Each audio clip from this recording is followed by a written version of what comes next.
നളിനി ഗോപാലൻകുട്ടി ആണ്. അമ്മ കമലാവതി അമ്മയുടെ സഹോദരി ആയിട്ടുള്ള അമ്മയാണ് നളിനി ഗോപാലൻകുട്ടി. നമുക്കറിയാം, ഇതിനു മുമ്പ് പലതവണയും സത്സംഗങ്ങളിൽ നമുക്ക് കഥകൾ ആസ്വാദനപൂർവ്വം നമുക്ക് പറഞ്ഞു തന്നിട്ടുള്ള അമ്മയാണ്. അപ്പം അമ്മയ്ക്ക് കിട്ടിയ വിഷയവും അമ്മയ്ക്ക് ഇഷ്ടമുള്ള വിഷയമായിരിക്കും എന്ന് വിചാരിക്കുന്നു. വൃത്രാസുരന്റെ സ്തുതിയിൽ ആ സ്തുതിയെ അധികരിച്ചുകൊണ്ടുള്ള അങ്ങനെയാണ് നമ്മളിപ്പോൾ ചില ഭാഗങ്ങൾ മാത്രം എടുത്ത് പറയുകയാണ്. അപ്പൊ ആ യുദ്ധക്കളത്തിൽ നിൽക്കുന്ന വൃത്രാസുരൻ എങ്ങനെ സ്തുതിക്കാൻ സാധിക്കുന്നു അല്ലെ? വൈരത്തോടുകൂടി ഇരിക്കുന്ന സമയത്ത് എങ്ങനെ ഇത്ര സാത്വികമായിട്ടുള്ള അവസ്ഥയിലേക്ക് എത്താൻ സാധിക്കുക, അതും മനസ്സിന്റെ ഭാവമാണെന്ന് കാണിക്കാനാണ്. പല വിധത്തിലുള്ള ഭക്തി എന്തായാലും നമുക്ക് അമ്മയുടെ വാക്കുകളിലേക്ക് ശ്രദ്ധിക്കാം. എല്ലാ വിധത്തിലുള്ള ഇപ്പൊ നമ്മളിപ്പോ സമയം 11:24. അമ്മയ്ക്ക് 12 മണി വരെ പറയാൻ ഉള്ള സമയമുണ്ട്. 12 മണിക്ക് ഇനി പാരായണം. അപ്പൊ അതിനനുസരിച്ച് നമ്മുടെ ഉച്ചക്കലത്തെ അല്ലെ അമ്മാളിന്റെ സമയം കുറയും, നാരായണീയത്തിന്റെ. അപ്പം എന്തായാലും അത് കുഴപ്പമൊന്നുമില്ല. എന്നാലും നല്ല ഭംഗിയായിട്ട് പോകുന്നു. അതല്ലേ നമുക്ക് വേണ്ടത് അല്ലേ? അപ്പോ ഇപ്പൊ തുടങ്ങിക്കഴിഞ്ഞാൽ 12 മണി വരെ ഒട്ടും തിരക്ക് കൂടാതെ പറയുന്ന ആളായതുകൊണ്ടാണ് ഞാൻ അങ്ങനെ പറയുന്നത് കേട്ടോ. അപ്പം തിരക്ക് കൂട്ടണ്ട, ഭംഗിയായിട്ട് സന്തോഷത്തോടുകൂടി അമ്മ എല്ലാവർക്കും പറഞ്ഞു കൊടുക്കുക. അപ്പം അതിനു വേണ്ടിയിട്ട് എല്ലാ ആചാര മര്യാദകളോടും കൂടി അമ്മയുടെ പാദങ്ങളിൽ വീണ് നമസ്കരിച്ചുകൊണ്ട് ഈ വേദിയെ അലങ്കരിക്കുവാൻ വേണ്ടിയിട്ട് സാദരം ക്ഷണിച്ചുകൊള്ളുന്നു. ഗോവിന്ദ ഗോവിന്ദ ഗോവിന്ദ.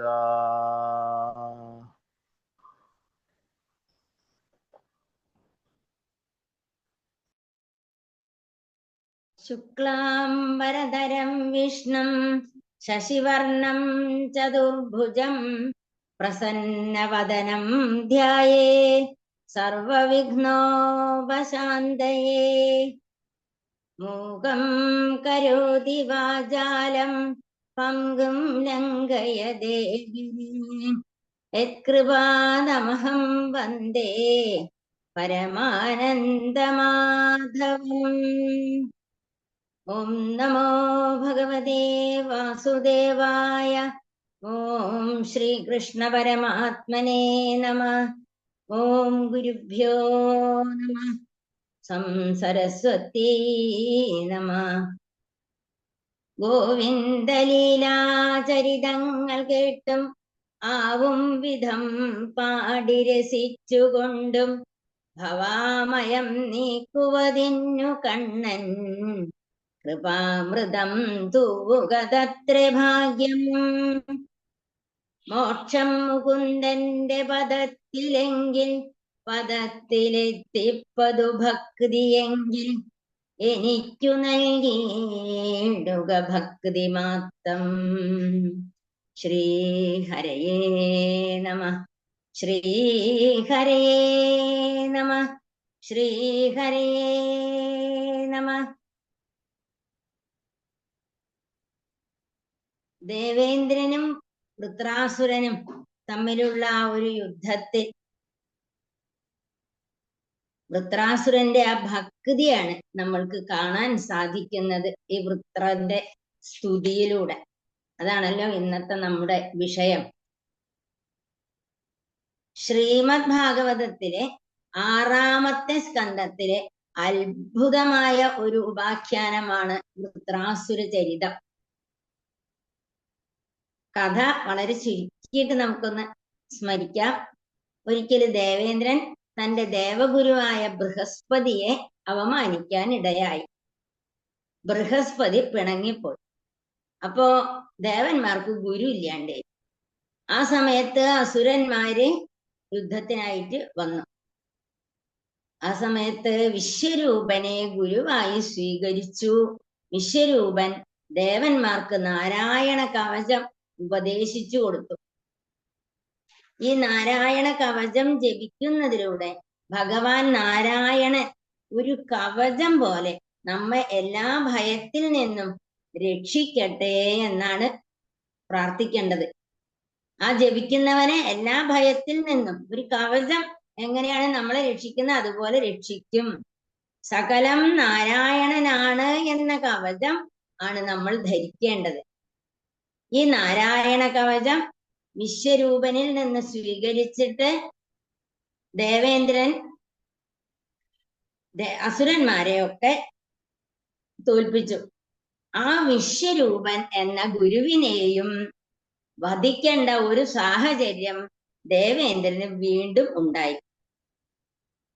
ഇന്ദ്രൻ വിശ്വരൂപനെ വധിച്ചതിൽ ക്രുദ്ധനായ വിശ്വരൂപന്റെ പിതാവായ തൊഷ്ടാവ് ഇന്ദ്രശത്രു ജനിക്കുന്നതിനായിട്ട് ഒരു ഹോമം ചെയ്തു.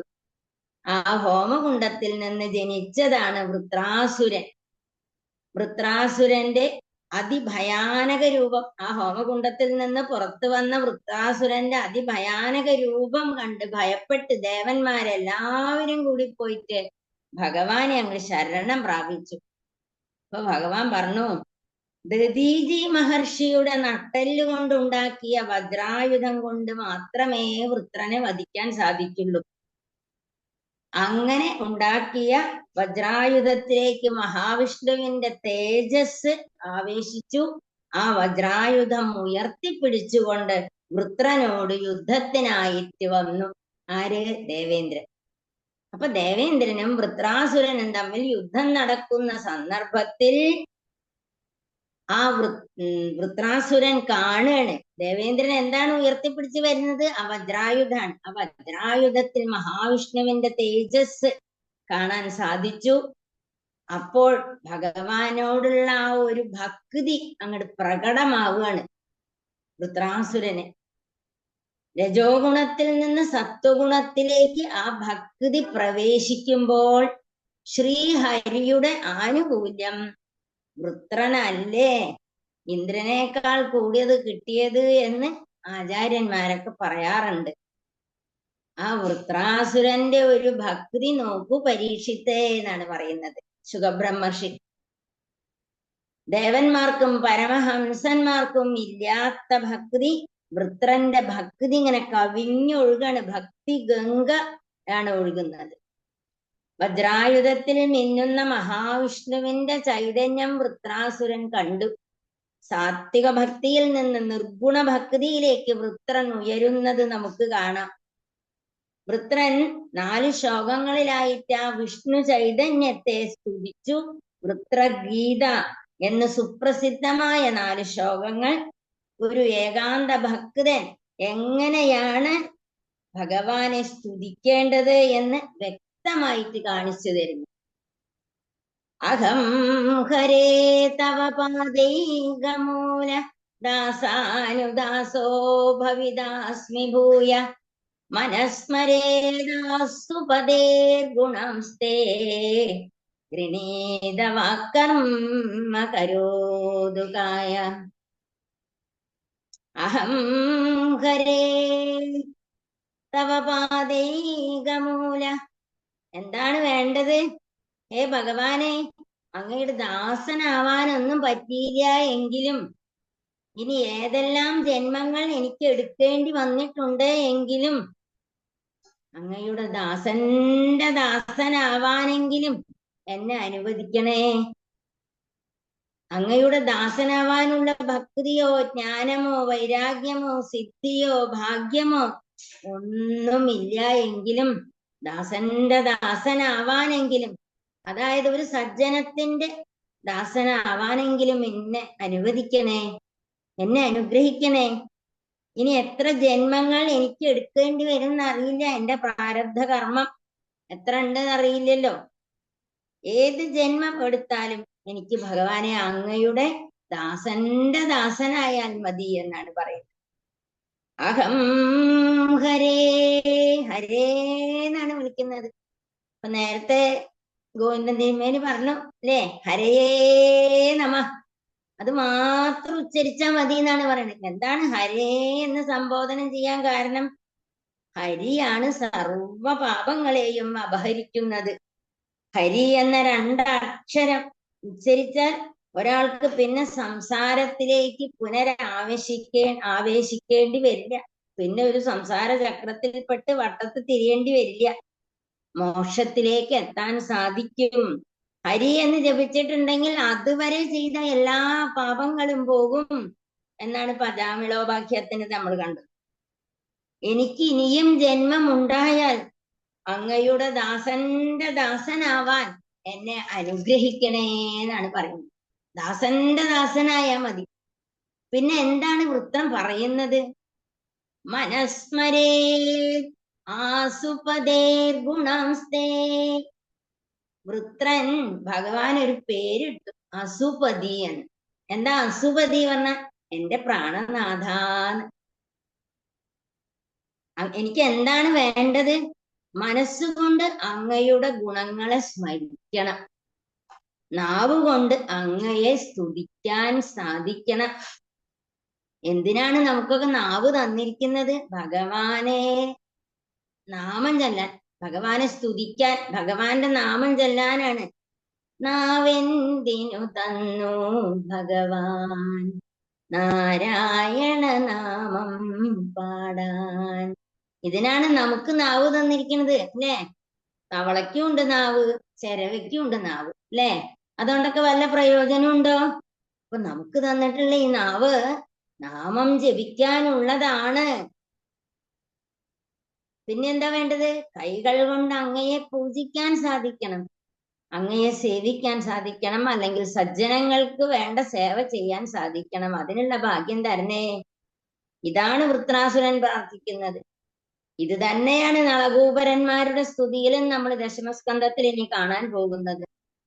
വാണീ ഗുണാനുകഥനേ ശ്രവണൗ കഥായാം ഹസ്തൗ ച കർമ്മസു മനസ്തവ പാദയോർന സ്മൃത്യാം ശിരസ്തവ നിവാസ ജഗത് പ്രണാമേ ദൃഷ്ടി സദാം ദർശനേതു ഭവത്തനൂനാം. ദശമസ്കന്ധം എത്തുന്നതിന് മുമ്പ് തന്നെ ഈ ശരീരം കൊണ്ട് എന്താണ് നമ്മൾ ചെയ്യേണ്ടത് എന്ന് വൃത്രാസുരനെ കൊണ്ട് ഷഷ്ഠസ്കന്ധത്തിൽ തന്നെ ഭാഗവതം നമുക്ക് പറഞ്ഞു തരികയാണ് ചെയ്യുന്നത്. ഭക്തനാവാൻ പറ്റിയില്ലെങ്കിലും ഭഗവത് ഭക്തന്മാരെ കാണാൻ സാധിക്കുന്ന ഒരു ഭക്തനാവണേ എന്നാണ് പ്രാർത്ഥിക്കുന്നത്. ഈ ശരീരം കൊണ്ട് എന്റെ സകല ഇന്ദ്രിയങ്ങളെ കൊണ്ടും അങ്ങയെ ഉപാസിക്കാനുള്ള ഭക്തി എനിക്ക് തരണേ. ഇതാണ് വേണ്ടത്. വൃത്രാസുരന്റെ ആദ്യത്തെ ശ്ലോകത്തിൽ നമ്മൾ കാണുന്നത് എന്താണ്? ഭക്തിയാണ്. രണ്ടാമത്തെ ശ്ലോകത്തിൽ നമുക്കിനി കാണാം വൈരാഗ്യം. മൂന്നാമത്തെ ശ്ലോകത്തിൽ ജ്ഞാനം. നാലാമത്തെ ശ്ലോകത്തിൽ സത്സംഗം എന്നീ 4 പ്രകരണങ്ങളാണ് എന്നാണ് ആചാര്യന്മാരൊക്കെ പറയുന്നത്. അപ്പോൾ ആദ്യത്തെ ശ്ലോകത്തിൽ ഭഗവാനോടുള്ള ഭക്തി നിറഞ്ഞു നിൽക്കുന്നത് നമ്മളിപ്പോ കണ്ടു ഇല്ലേ? ഭക്തനായിട്ട് ദാസന്റെ ദാസനാവാനെങ്കിലും എന്നെ അനുഗ്രഹിക്കണേന്ന്. ഇനി ഒരു യഥാർത്ഥ ഭക്തൻ എന്താണ് പറയുന്നത് എന്ന് അടുത്ത ശ്ലോകത്തിൽ നമുക്ക് കാണാം. ഒരു നിഷ്കാമ ഭക്തന്റെ ലക്ഷണം. നാകപൃഷ്ടം ന ജപാരമേഷ്ട്യം ന സാർവഭൗമം നരസാധിപത്യം ന യോഗസിദ്ധീരപുനർഭവം വാ സമഞ്ജസത്വാ വിരഹയ്യകാംക്ഷ. നാഗപൃഷ്ടം, എനിക്ക് സ്വർഗം വേണ്ട. ന ജപാരമേഷ്ട്യം, എനിക്ക് സ്വർഗത്തെ പോലും നിഷ്പ്രഭമാക്കിയ ധ്രുവപദം വേണ്ട. സ്വർഗാദി പുണ്യലോകം വേണ്ട, ബ്രഹ്മലോകം വേണ്ട, അധോലോകങ്ങളുടെ ആധിപത്യം ഒന്നും എനിക്ക് വേണ്ട. ഭാഗ്യങ്ങള് വേണ്ട, സിദ്ധികള് വേണ്ട, ഒന്നും വേണ്ട വേണ്ട എന്ന് പറയുമ്പോഴും എന്തെങ്കിലുമൊക്കെ യോഗങ്ങൾ നമുക്ക് വന്നുകൂടൂത്രേ സജ്ജനങ്ങൾക്കൊക്കെ. അതും വേണ്ട, ഒന്നും വേണ്ട എന്ന് പറയുമ്പോ യോഗങ്ങൾ അതും വേണ്ട. പിന്നെന്താ? അപുനർഭവം, മോക്ഷം പോലും എനിക്ക് വേണ്ട. ഭഗവാനെ, അങ്ങയെ കൂടാതെ ഇതിനപ്പുറത്ത് ഒന്നും എനിക്ക് വേണ്ട. എനിക്കിതേ പറയാനുള്ളൂ. പൂർണ്ണമായി അങ്ങോട്ട് ഭഗവാനെ ആശ്രയിക്ക. ഭഗവാനെ മാത്രമേ എനിക്ക് വേണ്ടൂ. എനിക്ക് നിന്റെ പാദത്തിൽ എത്തിയാൽ മതി. ഭഗവാന്റെ വിരഹം എനിക്ക് വയ്യ എന്നാണ് പറയുന്നത്. അങ്ങയെ കൂടാതെ എനിക്ക് മറ്റൊന്നും വേണ്ട. ഇതാണ് വൈരാഗ്യം. ഒന്നിനോടും താല്പര്യമില്ല. ഭഗവാനോട് മാത്രം ആസക്തി. വിദ്യാധര പദവിയിൽ ഇരുന്ന ചിത്രകേതുവല്ലേ വൃത്രാസുരനായിരിക്കുന്നത്. സംഘർഷണമൂർത്തിയെ പിരിഞ്ഞിട്ടുള്ള ആ ഒരു വിരഹമാണ് നമ്മൾക്ക് ഈ സ്തുതിയിൽ കാണാൻ സാധിക്കുന്നത്. ഇനി വൃത്രാസുരന്റെ ജ്ഞാനത്തെ പ്രകാശിപ്പിക്കുന്ന മൂന്നാമത്തെ ശ്ലോകം നോക്കാം. അജാതപക്ഷായിവ മാതരം ഖഗ സ്തന്യം മെധാവത്സതരാക്ഷുതാർത്ത പ്രിയം പ്രിയേവ വ്യുഷിതം വിഷണ്ണ മനോരവിന്ദാക്ഷ തിദൃക്ഷതേ ത്വാം. ഭക്തിയുടെ മഹത്തായ ലക്ഷണം ആണ് ഇതിൽ കാണുന്നത്. ആധ്യാത്മിക ജ്ഞാനത്തിന്റെ പരമകാഷ്ഠയാണ് ഈ ശ്ലോകത്തിൽ നമ്മൾക്ക് കാണിച്ചു തരുന്നത്. ഒരു ജീവാത്മാവിന്റെ ഏറ്റവും വലിയ ലക്ഷ്യം എന്താണ്? അയം ഹി പരമോലാഭ ഉത്തമ ശ്ലോക ദർശന അല്ലേ? നേരത്തെയും പറഞ്ഞു, അത് ഗോവിന്ദൻ തിരുമേനിയും പറഞ്ഞു. ഒരു ജീവാത്മാവിന് എന്താണ് പരമോന്നതമായ ലക്ഷ്യം? ഒറ്റ ലക്ഷ്യമുള്ളൂ, ഈശ്വര സാക്ഷാത്കാരം, ആത്മജ്ഞാനം. എന്തെന്നാണ് വൃത്താസുരന്റെ ഈ ശ്ലോകത്തിൽ നമുക്ക് കാണാൻ സാധിക്കുന്നത്. ഇന്ദ്ര, അങ്ങേ ആ വജ്രായുധം അങ്ങോട്ട് പ്രയോഗിക്കൂ ഭഗവാനെ, ഇന്ദ്രനെ അത് തോന്നിപ്പിക്കൂ. ഇന്ദ്രന്റെ വജ്രായുധം കൊണ്ട് എന്റെ ഈ ദേഹത്തിൽ നിന്നും ദേഹി വേർപെട്ട് കഴിഞ്ഞാൽ എനിക്ക് എത്രയും പെട്ടെന്ന് അങ്ങയുടെ അടുത്തെത്താലോ. സദ്യോമുക്തി എന്ന മട്ടിൽ ഒരു ജീവാത്മാവിന്റെ ഏറ്റവും വലിയ ലക്ഷ്യം എന്താണ്? പരമാത്മാവായ അങ്ങയിൽ എത്തിച്ചേരുക എന്നത് തന്നെയാണ്. അനേക നദികൾ ഒഴുകി സമുദ്രത്തിൽ വിലയം പ്രാപിക്കുന്നത് പോലെ അങ്ങയിൽ വിലയം പ്രാപിക്കാൻ ഞാൻ കൊതിക്കണ്. അതിന് ഇതാ 3 ഉദാഹരണങ്ങളാണ് പറയുന്നത്. ഭക്തിയുടെ 3 തലങ്ങളാണ് നമുക്ക് ആ ഉദാഹരണത്തിൽ കാണാൻ സാധിക്കുന്നത്. പ്രാകൃത ഭക്തി, മധ്യമ ഭക്തി, ഉത്തമ ഭക്തി എന്നിങ്ങനെയൊക്കെ ഭക്തിയെ കുറിച്ച് പറയാറുണ്ട്. അതിന്റെ 3 ഉദാഹരണങ്ങളെ നമുക്ക് ഇവിടെ കാണാം. എന്താ പറയുക? അജാതപക്ഷായിവ മാതരം ഖഗ. അജാതപക്ഷ, ചിറകു മുളയ്ക്കാത്ത പക്ഷിക്കുഞ്ഞുങ്ങള് തള്ളയപ്പക്ഷിയെ കാത്തിരിക്കുന്നത് പോലെ അല്ലേ? കൂട്ടിന്റെ ഉള്ളിൽ നിന്ന് ഇങ്ങനെ തലയിട്ട് പുറത്തേക്ക് നോക്കും, എന്തെങ്കിലും തള്ള കൊണ്ടുവരുന്നുണ്ടോ നോക്കിയിട്ട് വിശന്ന് വരഞ്ഞിരിക്കുന്ന പക്ഷിക്കുഞ്ഞുങ്ങള് തള്ളപ്പക്ഷിയെ കാത്തിരിക്കുന്നത് പോലെ. പക്ഷിക്കുഞ്ഞുങ്ങൾക്ക് ചിറക് മുളച്ചിട്ടില്ല. ചിറക് മുളച്ചാലുണ്ടായിരുന്നെങ്കിൽ അവർ പറന്നുപോയി ആഹാരമൊക്കെ തേടി വരും, സ്വന്തം കാലിൽ നിൽക്കാൻ സാധിക്കും, അല്ലെങ്കിൽ പറന്നു പോകും. ഇപ്പോൾ പക്ഷിക്കുഞ്ഞിന് അതൊന്നും പറ്റില്ല. അമ്മേനെ കാത്തിരിക്കുക അല്ലെ? ആ അമ്മേനെ കാത്തിരിക്കുന്ന സമയത്ത് എന്ത് അപകടവും വരാം. കാറ്റ് വന്ന് ചിലപ്പോ ആ മരത്തിന്റെ കൊമ്പ് ഒടിഞ്ഞു പോകാം, അല്ലെങ്കിൽ എന്ത് അപകടം വരാം. പാമ്പ് വന്ന് തിന്നാം, വലിയ പക്ഷികൾ കൊത്തി തിന്നാം, എന്തും ചെയ്യാൻ പറ്റും. തികച്ചും നിസ്സഹായരാണ് ആ പക്ഷിക്കുട്ടികള്. ഈ നിസ്സഹായതയാണ് അവയുടെ ബലം. രാമകൃഷ്ണദേവൻ പറയും, കണ്ണീരാണ് ഒരു ഭക്തന്റെ ബലം എന്ന് പറയും. ഒന്നും സാധിക്കില്ല എന്നുള്ള പരിപൂർണ ജ്ഞാനമാണ് ഒരു ഭക്തന്റെ ജ്ഞാനം. ഭഗവാനെ, എനിക്കൊന്നും സാധിക്കില്ല കേട്ടോ, ഒക്കെ ഭഗവാനാണ് ചെയ്യുന്നത്. ഇതൊക്കെ നമ്മൾ വായോണ്ട് പറയും, പക്ഷെ നമ്മുടെ ഉള്ളിൽ അത് അടിയുറച്ചിട്ടുണ്ടോ? ഞാനൊരു പക്ഷിക്കുഞ്ഞാണ്. ആരാ പറയണ? വൃത്രാസുരൻ പറയാണ്, എനിക്ക് ചിറക് മുളച്ചിട്ടില്ല. ജ്ഞാനവൈരാഗ്യമാകുന്ന ചിറക് എനിക്ക് മുളച്ചിട്ടില്ല. ഈ ജ്ഞാനവൈരാഗ്യമാകുന്ന ചിറക് എനിക്ക് മുളച്ചിട്ടുണ്ടായിരുന്നെങ്കിൽ ഭഗവാനെ, ഞാൻ എത്രയും പെട്ടെന്ന് ഈ ചിറകടിച്ച് അങ്ങയുടെ അടുത്ത് വന്നെത്തിയിരുന്നു. അങ്ങയുടെ അടുത്ത് എത്താൻ എനിക്ക് മോഹമുണ്ട്, എനിക്ക് ഭക്തിയുണ്ട്. ഭക്തി ജ്ഞാന വൈരാഗ്യങ്ങളുടെ നിറകുടമായ വൃത്രാസുരൻ എളിമയോടുകൂടി പറയാണ്, യഥാർത്ഥ ഭക്തൻ ഒരു ഭക്തനാണെന്ന് ഒരിക്കലും അവകാശപ്പെടില്ല.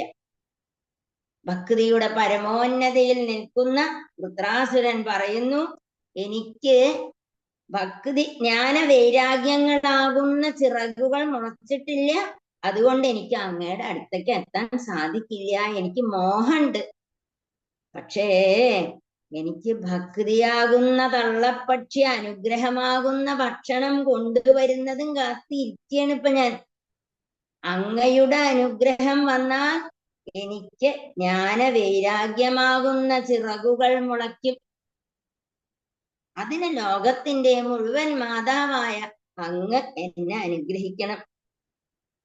അജാതപക്ഷായിവ മാതരം ഖഗ എന്നാണ് പറഞ്ഞത്. ചിറക് മുളയ്ക്കാത്ത പക്ഷിക്കുട്ടികള് കൂട്ടിന്റെ ഉള്ളിൽ നിന്ന് ഇങ്ങനെ മെല്ലെ തലട്ട് പുറത്തേക്ക് നോക്കി അമ്മയെ കാത്തിരിക്കുന്നത് പോലെയാണ് പറയുന്നത് വൃത്രാസുരൻ. ഭഗവാനെ, എനിക്ക് എന്നാണ് ചിറകൊക്കെ മുളച്ച് അങ്ങയുടെ അടുത്തേക്ക് എത്താൻ സാധിക്കുക? രണ്ടാമത്തെ ഉദാഹരണത്തിൽ എന്താണ് പറയുന്നത്? സ്തന്യം യഥാവത്സതരാക്ഷുതാർത്ത. തള്ളപ്പശുവിന്റെ വരവും കാത്ത് പാല് കുടിക്കാൻ വെമ്പുന്ന പശുക്കുട്ടി. പക്ഷെ ആ പശുക്കുട്ടി എങ്ങനെയാണ്? അതിനെ കെട്ടിയിട്ടിരിക്കുകയാണ്. ബന്ധനസ്ഥനാണ്. തള്ള വരുന്നതും കാത്തു നിൽക്കുകയാണ്. വാഞ്ഞ് ഇങ്ങനെ പൊരിഞ്ഞിരിക്കുകയാണ്, ദാഹിച്ചിരിക്കുകയാണ്. അമ്മ മേയാൻ പോയിട്ടുണ്ടാവും, പുല്ല് തിന്നാൻ പോയിട്ടുണ്ടാവും. അമ്മ തിരിച്ചു വരണ്ടേ? നേരത്തെ പറഞ്ഞ ഉദാഹരണത്തിൽ പക്ഷിക്കുഞ്ഞുങ്ങൾ സ്വതന്ത്രരാണ് കൂട്ടില്, ഇല്ലേ? അവയാരും കെട്ടിയിട്ടിട്ടൊന്നുമില്ല. വേണമെങ്കിൽ അവർക്ക് പുറത്തേക്ക് കിടക്കുകയൊക്കെ ചെയ്യാം. പക്ഷെ ചിറകില്ല, അതുകൊണ്ട് പറന്നു പോകാൻ പറ്റില്ല. പക്ഷേ ഈ പശുക്കുട്ടിക്ക് തുള്ളിച്ചാടി നടക്കാം. പക്ഷെ അതിനെ കെട്ടിയിട്ടിരിക്കുന്നു. ആ കെട്ടിയിരിക്കുന്ന ആ കയർ എന്ന് പറയുന്നതാണ് കർമ്മപാശം. കർമ്മങ്ങളാകുന്ന കയറുകൊണ്ട് സംസാരമാകുന്ന തൂണിൽ കെട്ടിയിട്ടിരിക്കുന്ന പശുക്കുട്ടിയായ ഞാൻ എന്ന ജീവാത്മാവിനെ സ്വതന്ത്രമായി കൈകാലുകൾ ചലിപ്പിക്കാൻ പറ്റും. കെട്ടിയിട്ടിരിക്കുകയാണ്, കർമ്മപാശം കൊണ്ട് കെട്ടിയിരിക്കുകയാണ്. പക്ഷെ ഇത് പൊട്ടിക്കാൻ വയ്യ. കാരണം കർമ്മബന്ധമാകുന്ന ബലമുള്ള കയറുകൊണ്ടാണ് കെട്ടിയിരിക്കുന്നത്. അപ്പൊ എന്ത് വേണം? തള്ളപ്പശു വരുന്നതും കാത്തു നിൽക്കണം. നിലവിളിക്കാനേ പശുക്കുട്ടിക്ക് സാധിക്കുള്ളൂ. തല അനക്കാം, ചെവി അനക്കാം, കാലനക്കാം, ഒക്കെ അനക്കാം. പക്ഷെ അനങ്ങാൻ സാധിക്കില്ല. കർമ്മപാശം കൊണ്ട് കെട്ടിയിട്ടിരിക്കുകയാണ്. ഇതാണ് മധ്യമ ഭക്തി. ഇനി ഉത്തമമായ ഭക്തി, മൂന്നാമത്തെ ഉദാഹരണം. പ്രിയം പ്രിയേവ വിഷിതം വിഷണ്ണ. ഇത്ര നല്ല ഒരു ഉപമ വേറെ നമ്മൾക്ക് കാണാൻ സാധിക്കില്ല, അല്ലെ? പ്രിയം പ്രിയേവ, വിദേശത്ത് പോയിരിക്കുന്ന ഭർത്താവിന്റെ വരവും കാത്തിരിക്കുന്ന സ്നേഹത്തോടു കൂടിയ ഭാര്യയെ പോലെ, അല്ലെ? ആ ഭാര്യയുടെ ആ ഒരു മാനസിക അവസ്ഥയൊന്ന് ആലോചിച്ച് നോക്കൂ. വിവാഹം കഴിച്ച് അന്യ വീട്ടിൽ നിന്ന് തന്റെ സ്വന്തം ബന്ധുക്കളെയൊക്കെ വിട്ട്, അമ്മ, അച്ഛൻ, സഹോദരന്മാരെ എല്ലാവരെയും വിട്ട് പുതിയൊരു സ്ഥലത്ത് വന്നിരിക്കണ് ആ പെൺകുട്ടി. വേറെ ആരും ആ കുട്ടിക്ക് ശരിക്കും അവിടെ ആശ്രയമില്ല. ഭർത്താവാണെങ്കിൽ വിദേശത്തുമാണ്.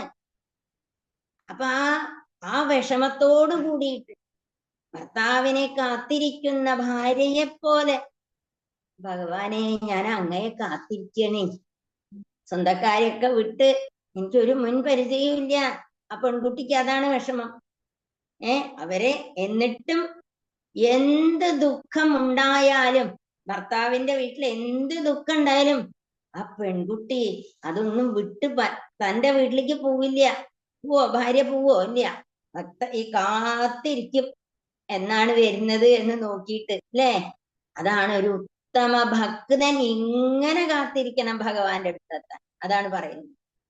ഭഗവാന്റെ അടുത്തെത്താൻ ഭാര്യ കാത്തിരിക്കുന്നത് പോലെ. നേരത്തെ പറഞ്ഞ പക്ഷിക്കുട്ടികൾക്ക് ചിറക് മുളച്ചാവ പറന്നു പോകും, ഇല്ലേ?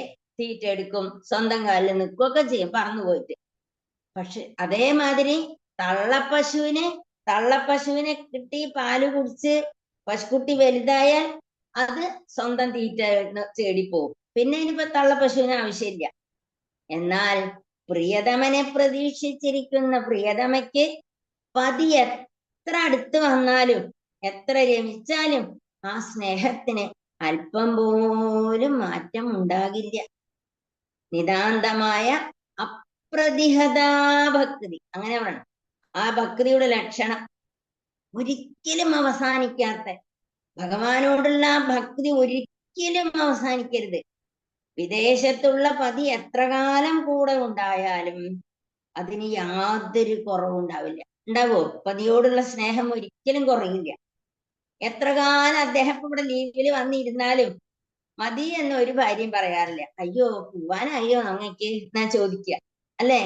ആ ഒരു സ്നേഹം ഒരിക്കലും തീരാത്ത ഭക്തിയാണ്. അതുപോലെ വേണം ഭഗവാനോടുള്ള ഭക്തി. അതാണ് അവസാനിക്കാത്ത ഭക്തി, നശിക്കാത്ത ഭക്തി, തുടർച്ചയായ ഭക്തി, നിഷ്കാമ ഭക്തി.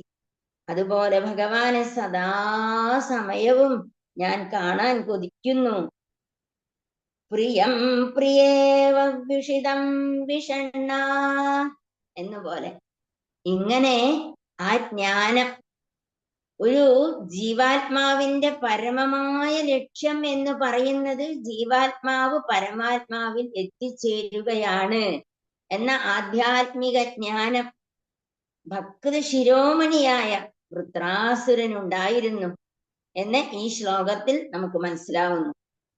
ഭക്തി ജ്ഞാന വൈരാഗ്യത്തിന്റെ ഉറവിടമായിട്ടും ആ ഭക്തൻ പിന്നീട് പറയുന്നു, ഇതൊന്നും അല്ല വേണ്ടത്, സത്സംഗമാണ് വേണ്ടത് എന്ന് പറയുന്നു.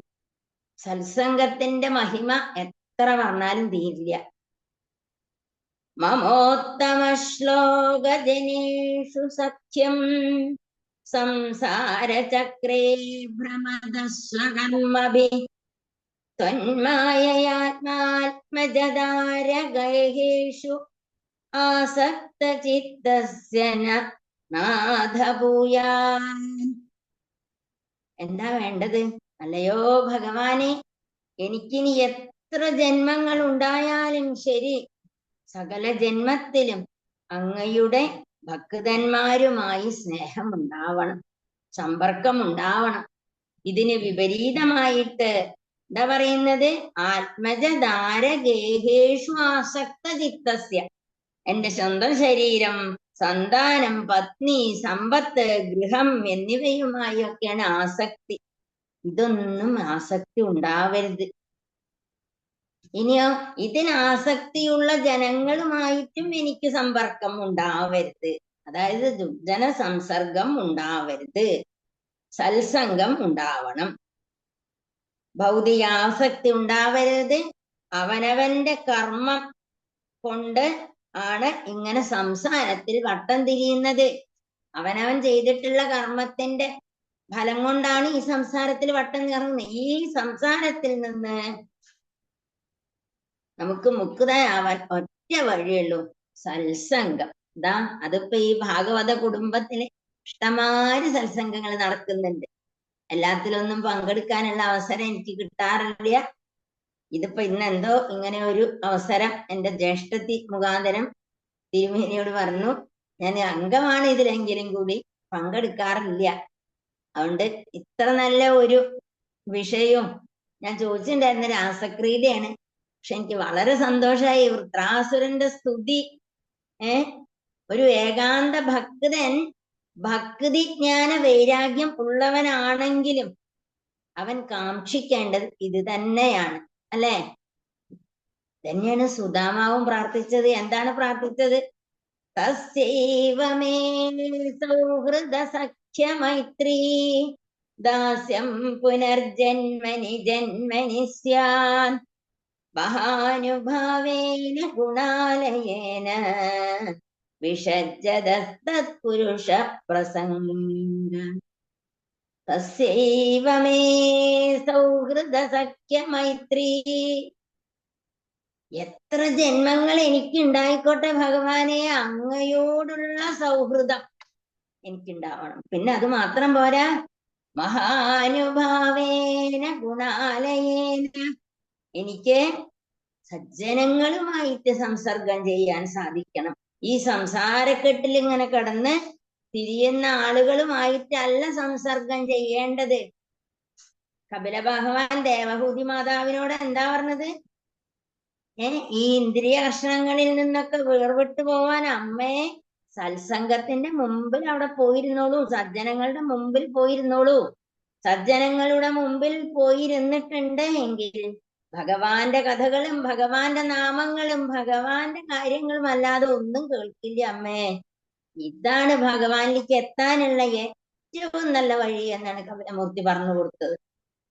അത് തന്നെയാവണം എല്ലാവരുടെയും ലക്ഷ്യം. സത്തിനെ അറിയുന്നതാണ് സത്സംഗം. സത്സംഗം പറഞ്ഞാൽ എന്താ? സത്തിനെ അറിയില്ല.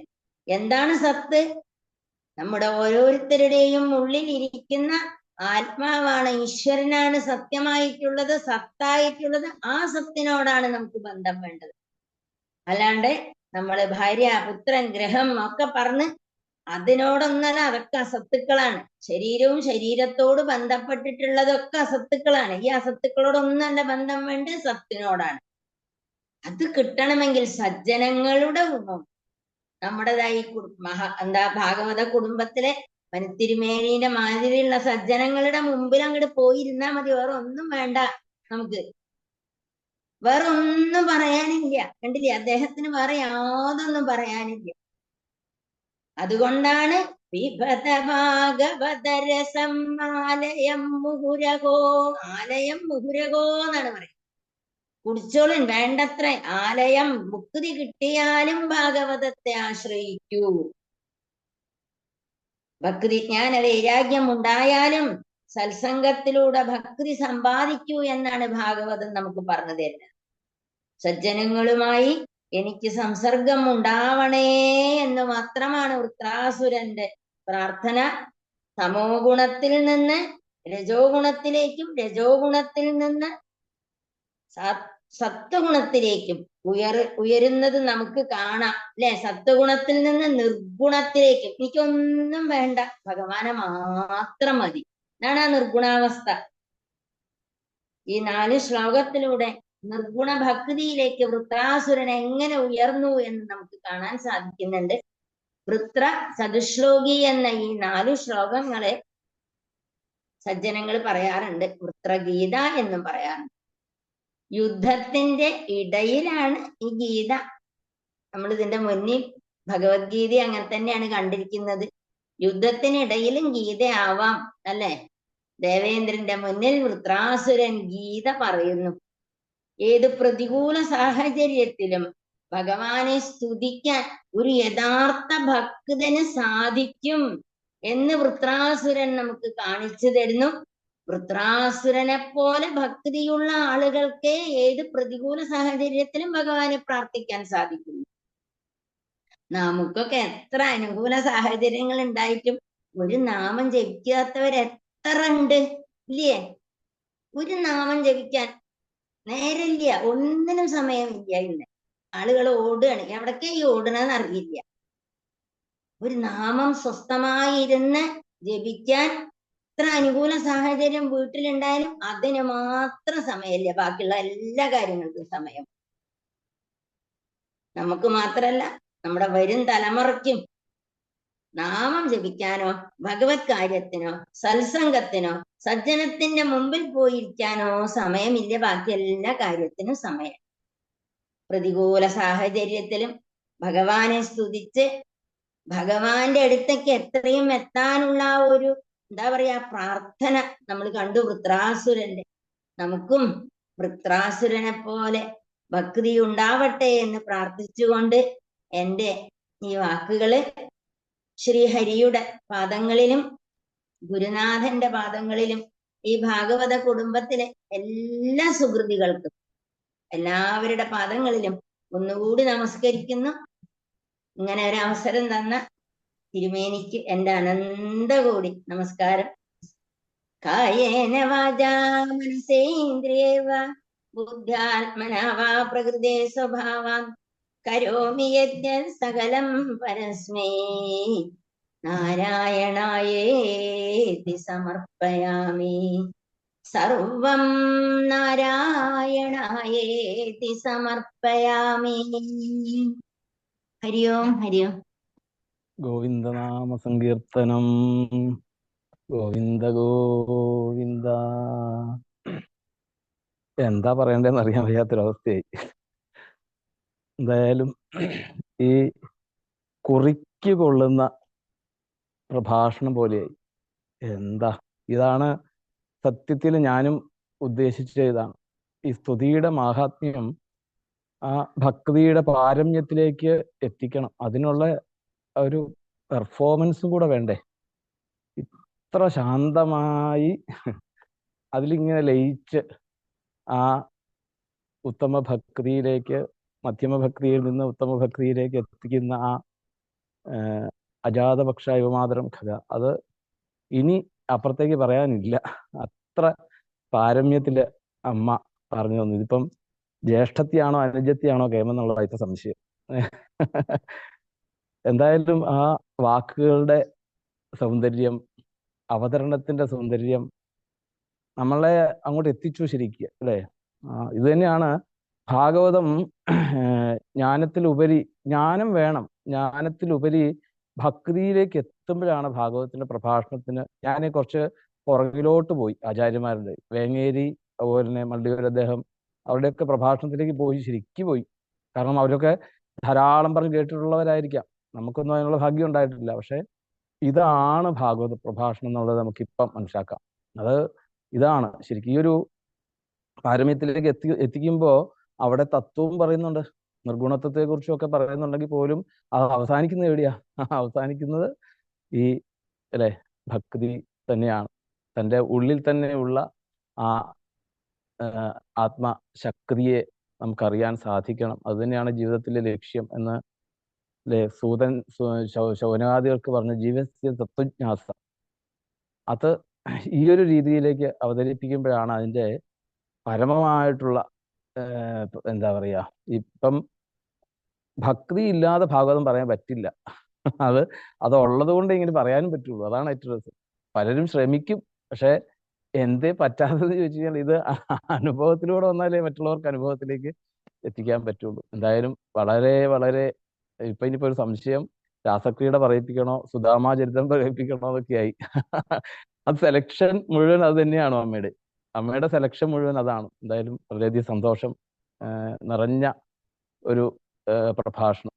നമ്മുടെ മനസ്സ് മുഴുവൻ, അല്ലേ, ആ ഭഗവാനെ നിറച്ചു തന്നു. ഇത് തന്നെയാണ് യഥാർത്ഥത്തിൽ ഷഷ്ഠസ്കന്ധത്തിന്റെ മഹത്വം. അതാണ് രാവിലെ ഗോവിന്ദേട്ടനാൽ കൊണ്ടുവന്നതിനെ കുറച്ചുകൂടി ഒന്ന്, അല്ലെ, ഒന്ന് ലളിതമാക്കി, അല്ലെങ്കിൽ ഒന്ന് സൗന്ദര്യത്തോടുകൂടി അതിനെ ഒന്ന് നമുക്ക് നിറച്ചു തന്നു മനസ്സ് മുഴുവൻ. എന്തായാലും ആ അമ്മയുടെ പാദങ്ങളിൽ നമുക്ക് ഭാഗവത കുടുംബത്തിന് നമസ്കരിക്കാനേ സാധിക്കുന്നുള്ളൂ. വേറെ ഒന്നും പറ്റുന്നില്ല ഈ സമയത്ത്, അല്ലെ? എന്തായാലും ഇനിയും ധാരാളം ഇതേപോലെയുള്ള രീതിയിൽ മറ്റുള്ളവരിലേക്ക് ഭക്തി എത്തിക്കുന്ന രീതിയിൽ അമ്മയ്ക്ക് ആ പ്രഭാഷണങ്ങളൊക്കെ പറയാനും വായിക്കാനും കീർത്തനം പാടാനും നാമം ജപിക്കാനും ഒക്കെ സാധിക്കട്ടെ എന്ന് ഗുരുവായൂരപ്പനോട് നമുക്ക് ആത്മാർത്ഥമായിട്ട് പ്രാർത്ഥിക്കാം. ഇനി നമുക്ക് പാരായണത്തിലേക്ക് പ്രവേശിക്കാം. ഗോവിന്ദനാമ സങ്കീർത്തനം. ഗോവിന്ദ ഗോവിന്ദ.